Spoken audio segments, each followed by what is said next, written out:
Welcome to Atul classes. I am Atul Shrivastava, educator, mentor and career coach.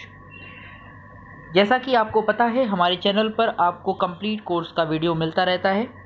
तो friends, channel को subscribe कर दीजिए और बेल आइकन को प्रेस कर दीजिए ताकि आपको प्रॉपरली वीडियोस मिलते रहें। देखिए, ये जो वीडियो है हमारी ग्रामर की सीरीज का ये अगला वीडियो है। आप हमारी प्लेलिस्ट में ग्रामर मास्टर कोर्स में जाइएगा, उसमें आपको लाइन से सीक्वेंस वाइज सारे from basic to advance grammar के वीडियो मिलेंगे। अगर आप भी कंफ्यूज रहते हैं कि ग्रामर को कहाँ से सीखा जाए, तो आप हमारी प्लेलिस्ट को 1 बाय 1 देखिएगा और इससे नोट्स बनाइएगा। आपकी ग्रामर बहुत अच्छी हो जाएगी। तो चैनल को सब्सक्राइब कर लीजिए और दोस्तों तक शेयर करना ना भूलिए। अतुल क्लासेस आपके भविष्य की उज्जवल कामना करता है। देखिए, सिंटेक्स की बात करते हैं, सिंटेक्स ऑफ प्रीपोजिशन। दोस्तों, आज का जो टॉपिक है वो बहुत ही इम्पॉर्टेंट है। बहुत ध्यान से, बहुत आराम से इस टॉपिक को आपको सीखना है और इसके नोट्स बनाने हैं, क्योंकि ये टॉपिक इंग्लिश का इतना इम्पॉर्टेंट है कि ये टॉपिक आपका बहुत सी जगहों पर मदद करेगा, है ना। तो अच्छे से प्रीपोजिशन में बहुत सारी मिस्टेक्स होती हैं, तो इस टॉपिक को पढ़ने के बाद आपकी प्रीपोजिशन की मिस्टेक्स होना बंद हो जाएगी। बहुत ही इम्पॉर्टेंट टॉपिक है, ध्यान से समझिएगा। सबसे पहली बात है, प्रीपोजिशन की एरर कैसे आती है। रूल नंबर 1 बहुत ध्यान से समझेंगे। देखिए, इन, एट, इनटू और टू। इन, एट, इनटू और टू, इनका यूज कैसे करते हैं, पहले इनको समझते हैं। देखिए, इन और एट का प्रयोग स्थिर वस्तुओं के लिए किया जाता है, जबकि टू और इनटू का प्रयोग गतिशील वस्तुओं के लिए होता है। ओके, जैसे इन और एट का प्रयोग स्थिर वस्तुओं के लिए होता है, जबकि टू और इनटू का प्रयोग गतिशील वस्तुओं के लिए होता है। इनका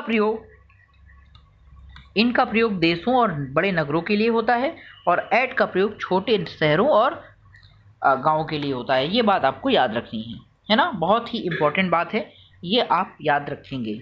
फिर से समझ लीजिए, इन। अच्छा, इन का मतलब क्या होता है ये भी आपको समझना जरूरी है। इन का मतलब होता है बच्चों, में होता है। प्यारे दोस्तों, इन का मतलब में होता है, एट का मतलब में भी होता है और पर भी होता है, ये भी याद रखना। इनटू का मतलब में होता है और टू का मतलब कहीं ना कहीं दिशा के लिए यूज होता है, गति के लिए यूज होता है। जो टू है ये गति के लिए यूज होता है। तो अब देखिए, जो टू इनटू है, इनटू का मतलब भी में होता है और इनका मतलब भी में होता है। तो इनका मतलब जब में होता है तो कोई गति नहीं होती है, स्थिर होती है वस्तुएं, वहाँ पर इन का प्रयोग करते हैं। जैसे मैं कमरे में हूँ, तो अब यहाँ पे में तो आया है, क्या यहाँ पर आपको गति नज़र आ रही है? नहीं। लेकिन मैंने कहा कि मैं नदी में कूदा, अब यहाँ भी में आया, लेकिन नदी में कूदा तो गति हुई, इसलिए यहाँ पर आप इनटू का प्रयोग करेंगे। ठीक है। और इन और एट का प्रयोग, इन का प्रयोग बड़े देशों के लिए भी करते हैं और एट का प्रयोग छोटे नगरों और देशों के लिए करते हैं। चलिए, जैसे कुछ एग्जाम्पल्स हैं, इनको ध्यान से समझिएगा। जैसे the patient is taking rest in bed, तो पेशेंट बेड में रेस्ट कर रहा है, तो ये गति नहीं हो रही है, इसलिए इनका प्रयोग होगा।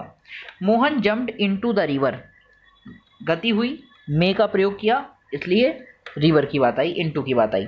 फिर महेश रैन, महेश की स्पेलिंग सही कर दीजिएगा, Mahesh ran after the bus to catch it, गति की बात हुई, टू का प्रयोग करेंगे। यहाँ जाने वाली कुछ सीन होगा, जैसे कोई जा रहा है, दौड़ रहा है, किसी चीज़ का पीछा कर रहा है, वहाँ पे टू, इस तरीके की गति के लिए टू प्रीपोजिशन लगता है। आई लिव इन कानपुर, तो कानपुर एक बड़ा नगर है, लेकिन कानपुर के अंदर कोई छोटी सी जगह में भी रह रहे हैं आप, तो at Arya Nagar, I live in Kanpur at Arya Nagar. तो दोस्तों, होप दैट कि आपको इतनी बात समझ में आई होगी। चलिए, अब हम लोग बात करते हैं ऑन और अपॉन का प्रयोग। ये भी बहुत इंपॉर्टेंट टॉपिक है, बहुत ध्यान से समझिएगा, नोट्स बना लीजिएगा।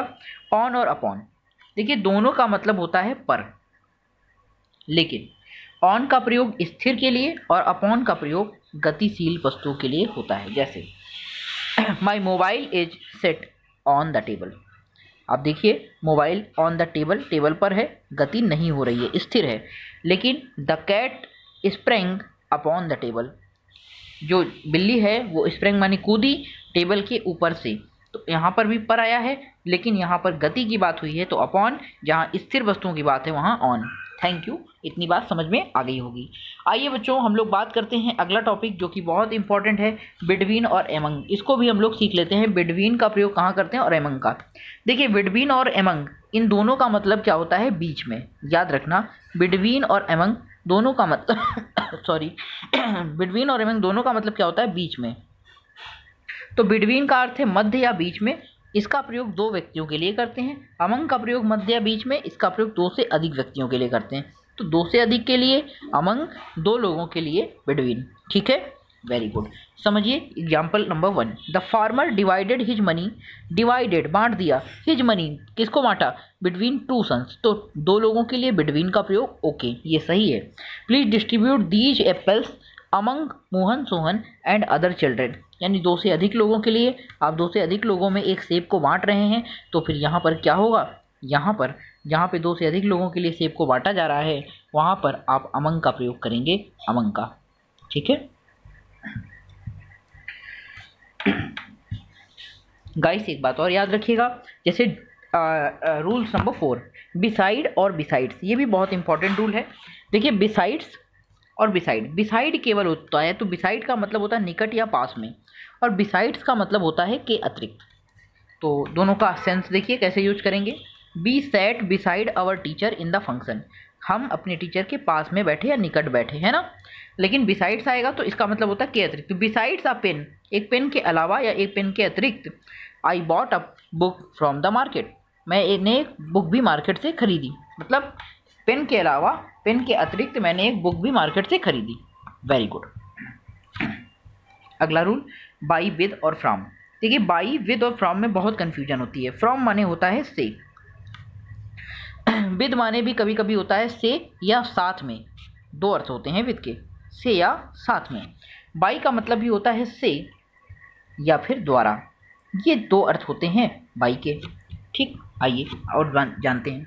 तो बाई से कार्य करने वाले और द्वारा का भाव प्रकट होता है।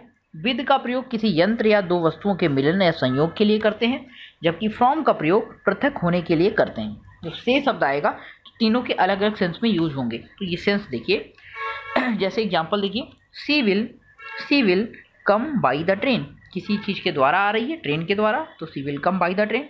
ही killed the snake with a stick, हमने बोला कि अगर किसी यंत्र के साथ, यंत्र के द्वारा किसी को मारा जा रहा है तो विद का प्रयोग करेंगे। और he cut a branch from the tree, अलग होने की बात है, पृथक होने की बात है किसी चीज़ से, तो फिर ट्री से ब्रांच अलग हो रही है, उसकी शाखा अलग हो रही है, इसलिए यहाँ पर क्या होगा, यहाँ पर आपका फ्रॉम लगेगा। ठीक है, वेरी गुड। आइए कुछ और बातें जानते हैं, जैसे बाई और टिल, ये भी बहुत इंपॉर्टेंट है। बाई का प्रयोग निश्चित और टिल का प्रयोग अनिश्चित समय के लिए किया जाता है। जैसे he will reach here by 5 o'clock, निश्चित टाइम है।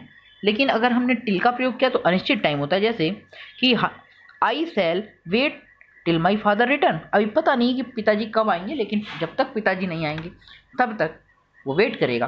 तो I shall wait till the father return, तो ये क्या है, ये अनिश्चित टाइम है, निश्चित नहीं है, और ये निश्चित टाइम है। ठीक है, तो निश्चित टाइम के लिए बाई, अनिश्चित टाइम के लिए टिल। Very good.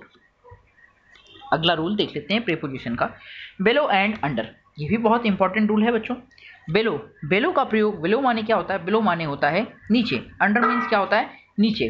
बेलो किसी स्थिति का ज्ञान कराता है तथा अंडर किसी नीचे की वस्तु का ज्ञान कराता है। तो बेलो, बेलो का मतलब समझिए, he was hit below the neck, he was hit below the neck. देखिए बेलो किसी स्थिति का ज्ञान कराता है, जबकि अंडर किसी नीचे की वस्तु का ज्ञान। जैसे put this shirt under the desk, मतलब डेस्क के नीचे रख दो, और यहाँ पर क्या है, हिट बिलो द नेक, मतलब किसी स्थिति का ज्ञान करा रहा है, किस स्थिति पर उसको चोट लगी है या उसे मारा गया है।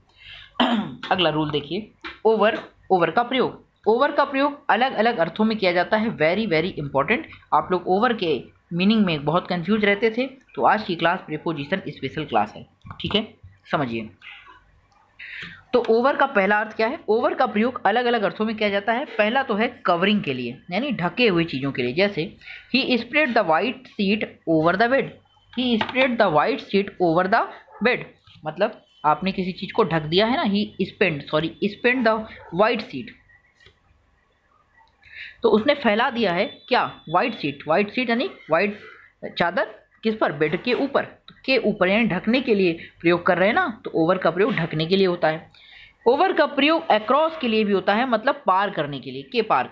जैसे they entered the house climbing over the wall, यानी कि यहाँ पे घर को पार करने के लिए ओवर का प्रयोग किया गया है। फिर ऊंचे स्तर पर जब स्पर्श ना हो वहाँ पर भी ओवर का प्रयोग करते हैं, जैसे bridge is over the river. अब रिवर के ऊपर ही तो ब्रिज है, तो यहाँ पर भी ओवर का प्रयोग करेंगे। और ओवर का आपको अर्थ बता दिया, अलग अलग अर्थों में किया जाता है। जैसे पहला तो अर्थ है ढकने के लिए, के पार के लिए, या फिर ऊपर स्तर के लिए जब कुछ स्पर्श ना हो। ठीक है, वेरी गुड।